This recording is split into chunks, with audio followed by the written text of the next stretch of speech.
À Genève, lieu de paix et de droits humains, l'ONU donne voix à ceux qui s'engagent pour un monde plus juste et plus durable. Geneva Witness recueille les témoignages inédits de ceux qui luttent pour des changements positifs. La Suissesse Morgane Bonvala lutte contre le discours haineux en ligne.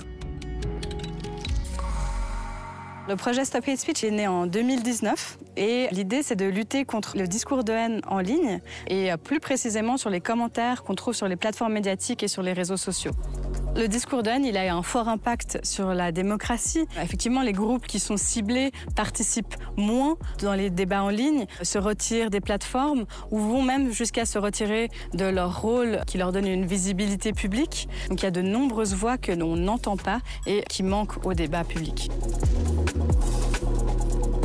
Toute l'équipe est un petit peu répartie à Genève, à Berne, à Vienne. Donc moi, je dois me rendre très régulièrement à Zurich. C'est le siège de la fondation.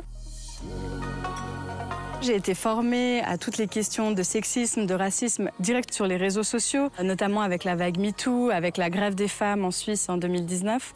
Et j'ai été très vite choquée de voir l'impunité des utilisateurs qui se permettent ce genre de commentaires.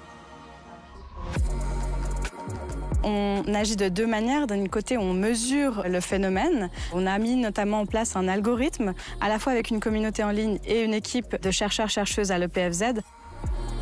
BudDog, notre algorithme, il faut imaginer un chien qui renifle la toile. Il a été mis en place avec les commentaires publiés sur les plateformes médiatiques suisses et puis sur les tweets de profils suisses également. Et il permet donc de repérer de manière efficace les commentaires haineux. Et puis, d'un autre, on encourage la société civile à réagir avec ce qu'on appelle le contre-discours. On participe au débat, et notamment avec empathie, puisqu'on sait que ça fonctionne. Et puis, quand on est attaqué de manière personnelle, nous, ce qu'on conseille, c'est de se protéger des attaques qu'on reçoit, donc ne pas forcément aller lire, mais envoyer son entourage, commenter de manière bienveillante, signaler les commentaires à la plateforme. Et puis, pour les messages qui sont réellement violents, prenez des captures d'écran si vous souhaitez aller à la police directement.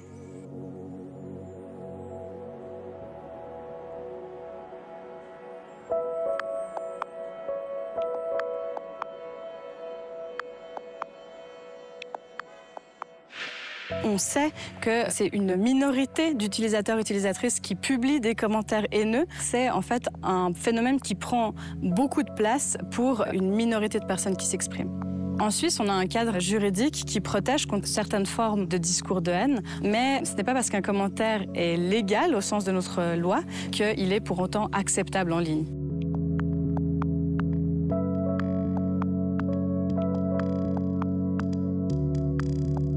On organise aussi régulièrement des ateliers avec la société civile. On a invité Olga Maginogi, qui est une militante suisse. Elle a elle-même été victime de torrents de haine raciste et sexiste. Et c'est aussi pour rappeler que ça a un impact non seulement en ligne, bien sûr, mais sur elle directement. Et puis, on voit que c'est un sujet qui est de plus en plus discuté. Par exemple, au Parlement suisse, mais dans tous les parlements européens. Et on voit aussi, l'ONU, c'est un des grands sujets qui revient. Donc, c'est un sujet qui inquiète et qui devient central. Internet, c'est une prolongation de l'espace public. C'est comme la rue, finalement. Tout ce qui s'y dit et tout ce qui s'y passe est notre responsabilité à toutes et tous. Alors, prenez vos responsabilités, réagissez et participez au débat public.